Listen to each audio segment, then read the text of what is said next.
Hai, Assalamualaikum warahmatullahi wabarakatuh. Balik lagi dengan saya, Alia Fitri Sagita, dengan NPM C1C020020.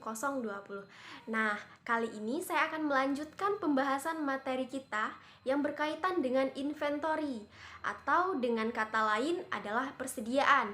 Nah, kemarin kan saya sudah menjelaskan materi sampai dengan penilaian persediaan. Nah, jadi penilaian persediaan itu menentukan nilai persediaan barang dagangan akhir yang akan kita sajikan dalam laporan posisi keuangan. Nah, jadi dalam melakukan penilaian persediaan, kita menggunakan beberapa metode atau pendekatan. Nah, yang pertama itu berdasarkan harga perolehan. Nah, untuk metode berdasarkan harga perolehan ini, berarti nantinya nilai persediaan barang dagangan akhir itu akan dihitung dengan mengalihkan unit yang tersisa sampai akhir periode. Nah, jadi berapa unit yang masih tersisa itu akan kita kalikan dengan harga perolehan per unitnya. Maka nanti akan dikenal ada yang namanya asumsi arus harga perolehan. Nah, ingat, asumsi arus harga perolehan itu bukan asumsi barang secara fisik atau arus barang secara fisik. Karena sudah dijelaskan di situ ada LIFO, FIFO, juga rata-rata. Nah, sekarang saya akan menjelaskan bagaimana dampak dari penggunaan asumsi LIFO, FIFO, dan rata-rata tersebut terhadap pajak yang dibayarkan oleh perusahaan. Kemudian terhadap laba bersih yang akan dihasilkan. Jadi, kalau di buku itu karena dia menggunakan PSAK/IFRS, yang dijelaskan itu hanya FIFO dan rata-rata, karena FIFO itu tidak diperkenankan lagi oleh PSAK/IFRS. Maka dia hanya menjabarkan asumsi FIFO dan asumsi rata-rata. Nah, kemudian berdasarkan survei dari perusahaan yang menggunakan PSAK/IFRS, maka didapat bahwa 60% itu menggunakan metode rata-rata dan 40% itu menggunakan metode FIFO dan 23%-nya itu menggunakan keduanya untuk persediaan yang berbeda. Nah, saya akan menggambarkan apa dampak dari asumsi FIFO, rata-rata, dan juga LIFO. Jadi di sini ada data absensi FIFO, asumsi rata-rata, dan kemudian nanti ada data tentang ending inventory dan juga net income, termasuk pajak penghasilan yang dibayarkan oleh perusahaan.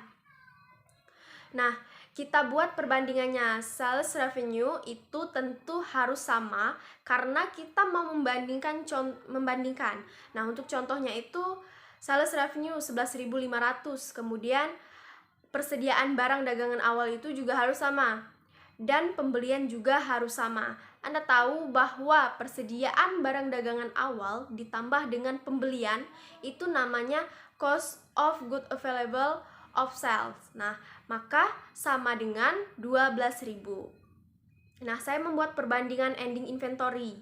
Jadi, perbandingan yang dihasilkan oleh FIFO dan rata-rata itu berbeda. Kenapa bisa berbeda? Ingat, kalau FIFO, dia menghitung nilai persediaan barang dagangan akhir adalah unit yang tersisa dikali harga perolehan per unit, urut harga perolehan akhir. Nah, karena asumsi FIFO itu mengasumsikan bahwa kalau ada yang terjual, itu yang dihabiskan adalah yang awal, maka ending inventory-nya kita ambil urut harga perolehan akhir. Nah, kalau asumsi rata-rata, kita menghitung berapa ending inventory. Nah, itu dengan mengalihkan unit yang tersisa dikali dengan harga perolehan rata-rata per unit. Harga perolehan rata-rata ini kita hitung dulu. Nah, kalau kita menggunakan rata-rata tertimbang, berarti kita menghitung harga perolehan rata-rata per unitnya adalah cost of good available of sales itu dibagi dengan berapa unit yang tersedia untuk dijual. Nah, kalau FIFO ending inventory kita hitung dengan mengalihkan unit yang tersisa dengan harga perolehan rata-rata per unit urut harga perolehan yang awal. Nah, dalam kondisi inflasi berarti harga makin lama makin meningkat, maka asumsi FIFO yang mengalihkannya dengan harga perolehan per unit urut harga perolehan yang akhir. Nah, pasti akan menghasilkan ending inventory-nya. Nah, pasti akan menghasilkan ending inventory yang paling besar karena harga yang terakhir itu adalah harga yang lebih tinggi dalam kondisi inflasi. Nah, dalam kondisi sekarang kita bisa lihat bahwa barang itu makin lama harganya makin meningkat, maka FIFO pasti akan menghasilkan nilai ending inventory yang paling besar karena harga terakhir itu adalah harga yang lebih tinggi dalam kondisi inflasi.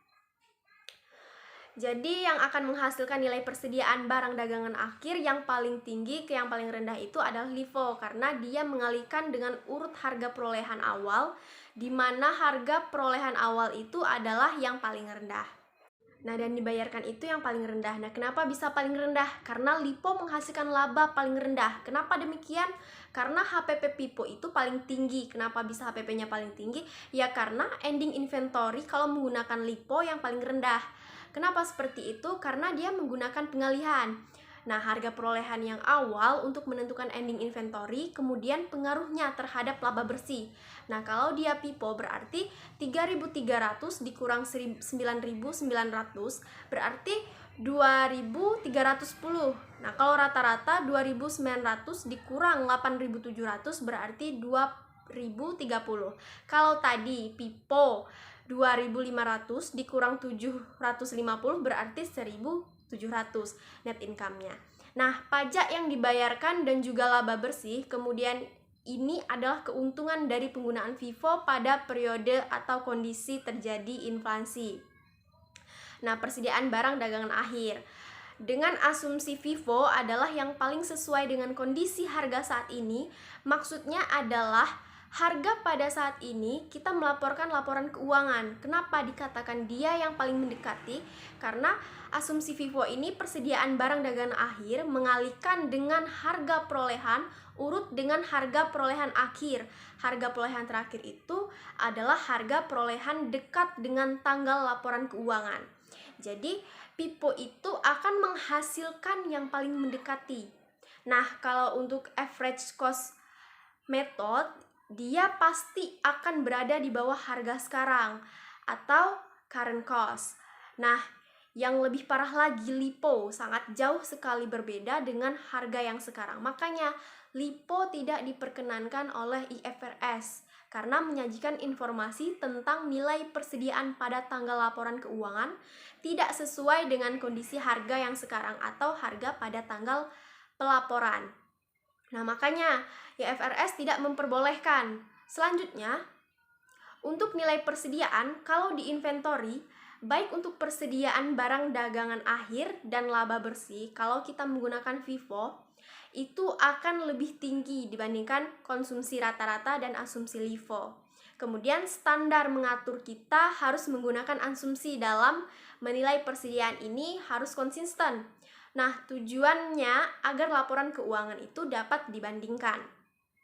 Kalau kita menggunakan asumsi berbeda-beda setiap tahun, maka para pengguna laporan keuangan akan selisih untuk memperbandingkan. Jadi penggunaan asumsi arus harga perolehan, penggunaan metode untuk menilai persediaan itu harus dilakukan menggunakan cara yang konsisten. Lalu bagaimana? Kan itu diperbolehkan kita memilih antara FIFO dengan metode rata-rata standar. Jadi membolehkan itu berarti kami berhak dong untuk mengganti. Misalnya tahun ini kami menggunakan FIFO, nah tahun berikutnya kami menggunakan rata-rata standar. Nah, jadi sebenarnya menyarankan untuk Anda konsisten untuk menggunakannya.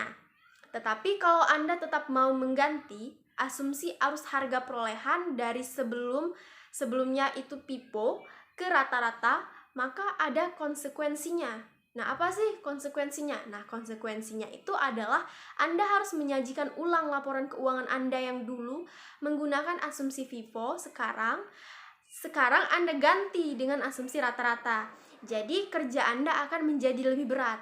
Kenapa? Karena Anda harus menyajikan ulang laporan tersebut. Nah, baik, mungkin hanya itu saja yang bisa saya jelaskan. Kurang dalam bisa mohon maaf. Assalamualaikum warahmatullahi wabarakatuh.